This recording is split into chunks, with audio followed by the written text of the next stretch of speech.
Il y a quelque chose quand même qu'il ne faut pas oublier par rapport au vaginisme. On en a déjà parlé dans d'autres capsules, l'importance des préliminaires pour faire grimper l'excitation sexuelle. Des fois, je pense que les gens ils vont trop vite dans les préliminaires, puis c'est pas parce que l'homme est prêt, parce qu'il y a une érection, que nécessairement le corps de la femme réagit de la même manière au même moment. Donc il faut prendre...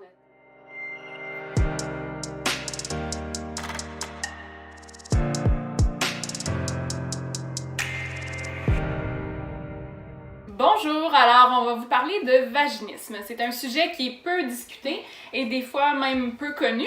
Alors aujourd'hui on va regarder c'est quoi les différents types, c'est quoi les causes possibles et aussi qu'est-ce qu'on peut faire si on soupçonne qu'on aurait peut-être du vaginisme.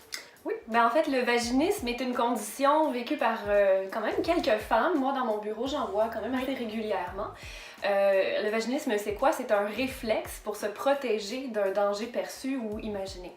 Donc en fait, le corps se défend de l'intromission de quelque chose qui pourrait être potentiellement vu comme douloureux ou dangereux. Dans le fond, si moi je fais une comparaison, ça pourrait être de dire mais si j'approche mon doigt de ton œil comme ça, tu risques de le fermer, exactement. Donc les femmes qui le vivent en fait vont avoir une contraction très forte normalement du, je dirais peut-être plus même le premier tiers interne du vagin. Et ce qui arrive, c'est que la pénétration ne pourra pas être possible. Donc, le périnée est très tendu, ce qui fait que lorsque l'homme essaie, ou en tout cas, ou même la femme avec un doigt va essayer de s'approcher, il va avoir une contraction très forte et là, il n'y a rien qui peut se passer au niveau de la pénétration. C'est des femmes qui vont pas pouvoir mettre de tampon aussi, normalement, quoi qu'il y en a quelques-unes qui vont y arriver, c'est vraiment face à un pénis qui a une problématique. Mais j'ai beaucoup des femmes avec un vaginisme primaire. Primaire, c'est-à-dire qu'il n'y a jamais eu possibilité de pénétration, qui vont pas même pouvoir mettre un petit doigt là, à l'entrée du vagin. Donc si je comprends bien, il y a quand même une certaine intensité. Oui. Donc des fois, ça peut être juste un tout petit peu qui peut fonctionner, mais rapidement, c'est comme un mur un petit peu qui se présente. Ça serait quoi les causes d'un vaginisme primaire? Bien, le vaginisme primaire va être souvent associé, par exemple, à une mauvaise connaissance de son corps ou des perceptions erronées. Souvent, les femmes vont avoir l'impression que le vagin est très petit et que le pénis est très grand et donc il n'y a comme pas vraiment de conscience comment est-ce que cela pourrait fonctionner, comment est-ce qu'on pourrait arriver à avoir une pénétration. Il y a aussi certaines injonctions, par exemple religieuses, où les gens se sont fait dire toute leur enfance, toute leur vie, c'est juste après le mariage que ça se passe. Et donc des fois arrive à la lune de miel et là il y a tellement eu cette intégration que ce n'est pas possible que, oups, là c'est soudainement possible et il n'arrive pas en fait à avoir cette pénétration, même si maintenant c'est permis. Il va y avoir souvent également un manque d'éducation à la sexualité, donc elles ne connaissent pas nécessairement bien leur corps, les zones de plaisir, comment c'est supposé se passer vraiment. En fait, j'ai souvent entendu des femmes me rapporter des histoires un petit peu plus négatives, voire troublantes de ce que ce serait la pénétration. Des histoires qu'elles ont entendues par exemple à l'adolescence, de ça saigne, ça fait hyper mal. Donc elles ont intégré là, quelque chose de très négatif et là arrive le moment, même si psychologiquement, ou en tout cas à un premier niveau, elles désirent avoir une relation sexuelle avec pénétration, le corps ne suit pas lui. Il y a comme eu une intégration négative et là ils se protègent. Donc elles veulent parfois à un premier niveau, mais à un deuxième niveau, disons, plus inconscient, ils ont intégré des choses négatives, donc que ça va faire mal, que c'est vraiment épeurant, que ça veut dire x, y chose sur elle-même même. Et là, boum, ça ne fonctionne pas comme tu le disais, il y a comme une barrière, le vagin est très contracté. Donc c'est un peu, dans le fond, un symptôme que je vais ressentir physiquement à une cause psychologique. Exactement. Okay. Et puis, il faut dire, en fait, ce n'est pas une maladie, ce n'est pas une ITS, ça ne se donne pas, c'est bien important que je le souligne. C'est simplement un réflexe de protection. Donc, on dit, bon, il n'y a pas nécessairement un réel danger, mais il ne faut pas oublier, c'est vraiment l'intégration de pensées négatives, de manque de connaissance de son corps, pour faire un résumé, ou d'injonctions négatives ou religieuses. Donc, c'est quelque chose qui peut se travailler, bien sûr, en rencontre. Donc, toi, de ton côté, est-ce que tu veux nous parler de ce qu'on appelle le vaginisme secondaire? Oui, parce que là, dans le fond, on parlait primaire que c'est dès le départ. Secondaire, c'est que la personne va avoir été en mesure d'avoir des relations sexuelles avec pénétration.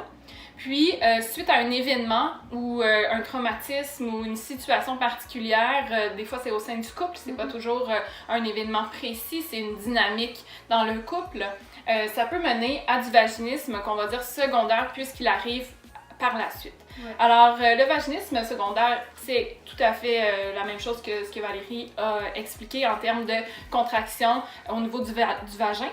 Par contre, dans les causes, quand on parle d'événements, des fois ça peut être un traumatisme, par exemple les agressions sexuelles, ça peut être, on parlait justement du couple, donc si la dynamique du couple s'est mise à moins bien aller, au niveau de la sexualité, ça a une implication, moins de désir, et là à ce moment-là, une excitation moins grande peut entraîner des douleurs. Donc là, des douleurs qui s'installent, puis à force de douleurs, d'entrer dans ce cycle-là, la personne, la femme, va se mettre à anticiper négativement la prochaine relation sexuelle avec pénétration et peut par le fait même, ça pourrait débouler jusqu'à avoir du vaginisme par la suite parce que là, le corps veut plus avoir mal et se protège dès le départ. Oui, exactement. Il y aurait aussi, par exemple, suite à un accouchement, donc ça reste un traumatisme au niveau vaginal pour le corps, l'accouchement, donc des fois, certaines femmes par la suite vont avoir plus de difficultés à laisser, tout dépendant comment ça a été vécu, comment la guérison s'est faite aussi au niveau des tissus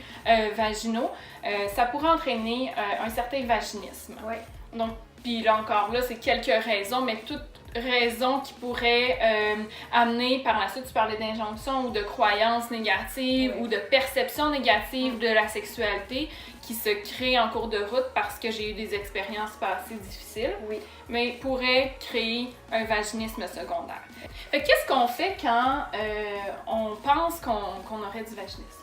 Oui, ben en fait, je veux juste ajouter un petit point. Tu sais, dans le fond, du vaginisme, c'est quelque chose qui persiste. Dans le fond, à plusieurs relations ou tentatives qui ne fonctionnent pas. Ça peut arriver au cours de notre vie. Oui, c'est vrai. Une fois de temps en temps, comme ça, on a l'impression d'être prête et finalement, on est peut-être trop fatigué, trop stressé. Un peu comme un homme qui aurait une perte d'érection une fois de temps en temps occasionnelle. Exactement. Donc ça peut arriver. Mais quand c'est quelque chose qui persiste, je crois qu'il peut être vraiment intéressant d'aller rencontrer tout d'abord une gynécologue ou un médecin pour parler de la situation, juste valider qu'il n'y a pas quelque chose au niveau médical qui pourrait expliquer le vaginisme. Mais sinon, en fait, ce serait probablement plus d'aller rencontrer une sexologue ou un sexologue. Et également, dépendamment des cas, moi, je vais référer aussi quand même assez régulièrement à des physiothérapeutes en rééducation périnéale. Donc ça, ce que ça permet, c'est d'aller trouver premièrement avec la sexologue différentes causes potentielles, mieux comprendre la situation, aussi amener une éducation, on pourrait dire, à la sexualité un peu plus large et positive, mais également d'amener la femme à prendre beaucoup plus contact à son corps, d'aller intégrer sa vulve et son vagin comme quelque chose qui lui appartient et qui est positif. Oui, d'intégrer un peu plus de plaisir aussi. Exactement. Donc, si la personne est en relation, d'avoir la possibilité du soutien du conjoint ou de la conjointe avec qui qu'elle est vraiment quasiment nécessaire parce que ça va venir jouer aussi dans la capacité de se laisser aller, d'abandon, d'être en confiance avec une autre personne. Oui. Alors, c'est sûr que dans un bureau de sexologue, parce qu'en fait, généralement, les gynécologues face à du vaginisme vont référer en sexologie. Donc, il y a toutes sortes de possibilités pour aborder ces situations-là. Donc, ça va être de regarder qu'est-ce qui mène à ça. Exact. Mais, puis d'intégrer, comme on disait, plus de plaisir, une meilleure connexion à son corps, aller défaire ces croyances-là qui ont pu être très bien intégrées. Puis, je travaille aussi beaucoup la détente. Pendant qu'on en parle, j'ai pensé à cette idée de l'anxiété qui est aussi reliée à la peur. Nous, on va travailler beaucoup le rapport au corps, la détente, la relaxation, la respiration. Oui, parce que certainement que le corps, à ce moment-là, est tendu à son maximum. Puis même des fois, en cours de route, il y en a qui vont dire « Ah, mais pourtant, je me sens vraiment détendue, je comprends pas que ça fonctionne pas. » Alors que quand on fait vraiment des exercices de respiration ou d'amener la personne à mieux connecter avec c'est quoi un vrai relâchement corporel, ben là, ils réalisent que finalement, quand la situation se présente, le corps réagit autrement que ce que moi je voudrais. Exact. Donc, en fait, en terminant, peut-être simplement, si vous avez déjà vécu cette situation ou si vous vivez encore cette situation, osez en parler ou vous renseigner. Je vois souvent des gens qui ont l'impression qu'ils n'en ont jamais entendu parler, que ça se dit pas nécessairement. Ils sont toutes seules dans ça, alors qu'il y a plusieurs femmes, on en côtoie dans nos bureaux, puis aller chercher de l'aide à ce niveau-là, en fait, rapidement, permet de faire cette prise en charge-là, puis commencer à rendre la sexualité, la rendre plus positive et plaisante. Tout à fait. Ben, merci beaucoup. Attends, on est sur nos lignes de départ. Non, mais c'est notre ligne de départ parce qu'on part une bonne capsule. Ah, ok.